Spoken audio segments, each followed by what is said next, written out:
Ibrahim Traoré, Information and an Introduction to the Saracri, President of Burkina Faso. President Ibrahim Traoré. We will inform the followers about his history and achievements. Part 1. Ibrahim Traoré, born the 14th of March 1988, is a Burkinabe military officer and politician who has served as the interim president of Burkina Faso since 2022. Traoré took control of Burkina Faso in September 2022, ousting interim president Paul-Henri Sandaogo Damiba in a coup d'état. Aged 37, he is currently the second youngest head of state in the world. During his tenure, Traoré has sought to distance the country from its former colonial power, France, and played an instrumental role in founding the Alliance of Sahel States. Ibrahim Traoré was born in Kera Bandokui, Muhun Province, on the 14th of March 1988. After receiving his primary education in Bandokui, he attended a high school in Bobo Dioulasso, the second largest city in Burkina Faso, where he was known as being quiet and very talented. From 2006, he studied geology at the University of Ouagadougou. He was part of the Association of Muslim Students and the Marxist National Association of Students of Burkina Faso, ANEB. In the latter, he rose to delegate and became known for defending his classmates in disputes. He graduated from the university with honors. Traoré joined the Army of Burkina Faso in 2009 and graduated from the Georges Namoano Military Academy. He was sent to Morocco for anti-aircraft training before being transferred to an infantry unit in Kaya, a town in northern Burkina Faso. Promoted to lieutenant in 2014, Traoré joined MINUSMA, a United Nations peacekeeping force involved in the Mali War. In 2018, he was cited as one of the MINUSMA soldiers who showed courage during major rebel attacks in the Tombouctou region. He subsequently returned to Burkina Faso, where he assisted in operations against the escalating jihadist insurgency. Traoré fought at Djibo in the Otapuanu offensive of 2019 and several other counterinsurgency operations in the country's north. He was promoted to captain in 2020. Traoré later said that he became disillusioned with his country's leadership around this time, as he saw the widespread lack of equipment of Burkinabe soldiers.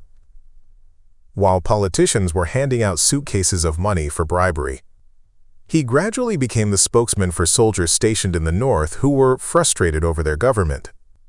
Traoré was part of the group of army officers that supported the January 2022 Burkina Faso coup d'état and brought the patriotic movement for safeguard and restoration military junta to power. From March 2022, he served as the head of an artillery regiment in Kaya. Whether he was ever associated with the Cobra Special Forces, a counter-terrorist unit founded in 2019, is disputed. According to the BBC, Al Jazeera, and Die Tageszeitung, he was part of the unit at some point.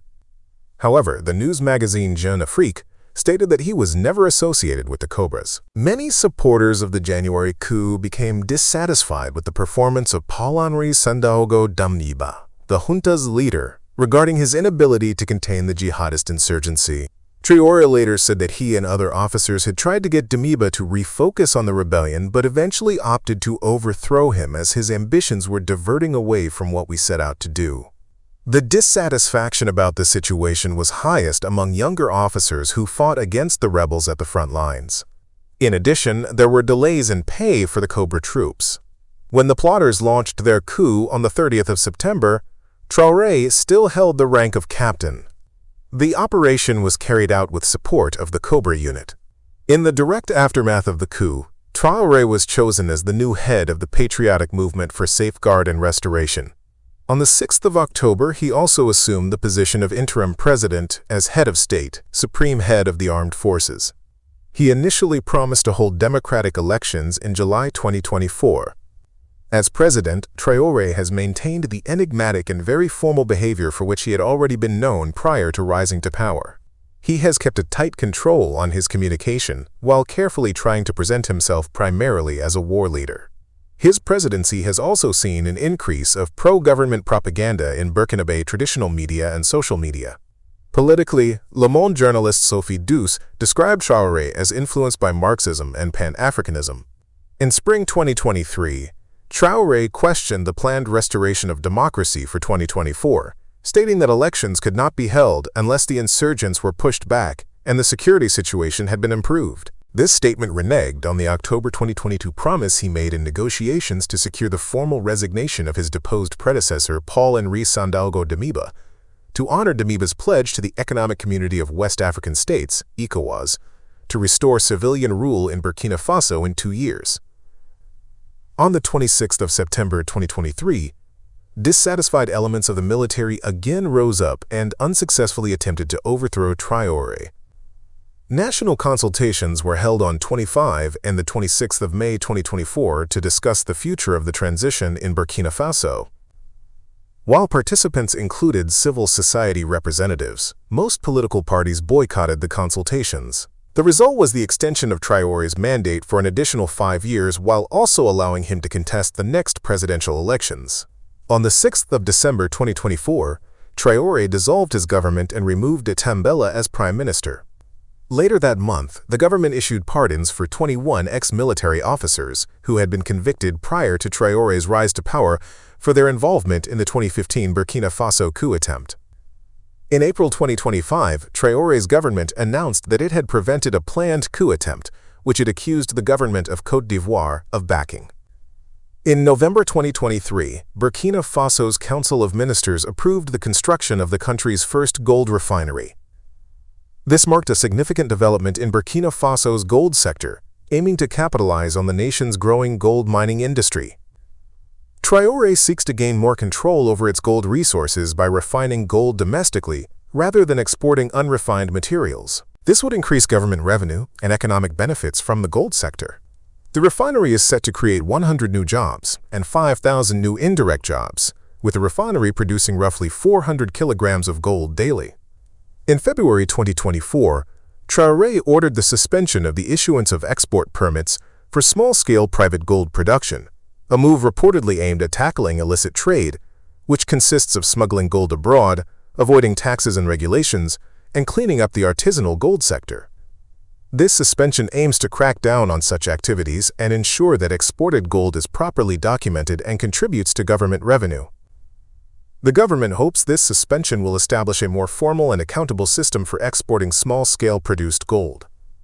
In the first half of 2025, Burkina Faso accelerated its state-led nationalization of foreign-owned mining assets as part of the broader shift toward resource sovereignty. On the 29th of April, Prime Minister Jean-Emmanuel Ouédraogo announced that the government intended to continue expanding control over foreign-owned industrial mines. This followed the enactment of a revised mining code in 2024 and the creation of the Société de Participation Minière du Burkina, SOPAMIB, a state-owned mining company. By then, SOPAMIB had already taken control of 2 operational gold mines, Bongo and Vognian, previously owned by London-listed Endeavour Mining. These moves were meant to enhance national revenue and prioritize local expertise, despite investor concern. These initiatives saw a surge in state-collected gold.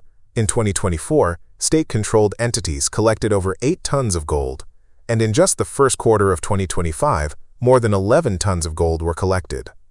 On the 12th of June 2025, a presidential decree finalized the transfer of 5 additional gold mining assets into SOPAMIB. These included 2 operating mines and 3 exploration licenses from subsidiaries of Endeavour Mining and Lilium, namely Wagnian Gold SA, SEMAFO Bungu SA, Resources Ferke Sarel, Griffin Minerals Burkina Faso Sarel, and Lilium Mining Services Burkina Faso Sarel. At that time, Burkina Faso ranked as Africa's 4th largest gold producer. In July 2024, Traoré's government announced its intention to criminalize homosexuality in Burkina Faso. Traoré's government has faced controversy over its policies towards the freedom of the press. In March 2023, his government banned France 24 from broadcasting in the country after the network aired an interview with the leader of Al-Qaeda in the Islamic Maghreb, several months after banning Radio France Internationale on grounds of having aired a threat issued by a terrorist leader. In June 2024, 4 prominent Burkinabe journalists who had criticized the government were detained, with the government announcing several months later that 3 of the journalists had been forcibly conscripted into the Burkinabe military. In March 2025, an additional 3 journalists were detained and conscripted. The Islamist insurgency in Burkina Faso has been a major focus of Traoré's presidency. In his first month in power, his government launched a major recruitment campaign for the Volunteers for the Defense of the Homeland Auxiliary Force, recruiting 50,000 people. In April 2023, Traoré declared a general mobilization of the population to support the military, as rebel forces continue to increase the rate of their attacks. Traoré publicly pledged to reconquer all rebel-held areas and that there would be no negotiations until the insurgency had been greatly weakened. In July 2023, his government implemented a number of new taxes intended to raise funds for the military, including a 5% tax on phone and internet bills, as well as a 10% on subscriptions to television channels. As of February 2024, the number of deaths caused by Islamist violence had significantly increased since 2022. In February 2023, Traoré's government expressed support for a federation with Mali and both invited Guinea. All three countries are under military leadership and, if they were to become a union, would be the largest country ruled by military junta. In July 2024, the three countries formed the Alliance of Sahel States. In February 2023, Traoré's government expelled French forces from Burkina Faso, assisting in fighting the local insurgency. He subsequently declared that his nation wanted to look at other horizons because we want win-win partnerships, supporting the diversification of Burkina Faso's international partnerships. To replace French military support, Traoré forged closer ties to Turkey and Russia. According to Reuters and the New York Times, Traoré was suspected of having a connection with Russian mercenary organization Wagner Group, due to having expressed anti-French and pro-Russian views. As Traoré entered Ouagadougou, the nation's capital, supporters cheered, some waving Russian flags. The government of Ghana publicly alleged that Traoré began collaborating with the Wagner Group following the coup, enlisting the mercenaries against the jihadist rebels. Traoré denied this, stating that our Wagner are the VDP, referencing the Volunteers for the Defense of the Homeland. On the 29th of July 2023, following the 2023 Russia-Africa Summit, Traoré said that the people of his country support Russia and communicated that a decision had been made to reopen the Russian embassy, which was closed in 1992. According to the newspaper Le Monde in May 2023, the Traoré regime seems, for the time being, to be favoring the use of its own forces in the fight against the jihadists and has not asked Wagner's Russians for help. Russian troops, including the Wagner Group, were eventually deployed in Burkina Faso in January 2024. According to Farouk Chothia of the BBC News, Traoré has built the persona of a pan-Africanist leader, determined to free his nation from what he regards as the clutches of Western imperialism and neo-colonialism. Nigerian journalist Azubuike Ishikwane has written that Traoré has portrayed himself as the new face of the African Renaissance, noting that he dresses the part in stylish fatigues and matching neck scarves, berets, and boots, while giving speeches against Western imperialism and colonialism, vowing to create conditions at home to stem youth migration and tackle insurgency. I stop at this point today. Until next time, stay curious, stay informed, and keep exploring the world's incredible stories. Soon we will publish Part 2. If you have any comments, please leave us your comments, because they are important to us. Thank you for watching.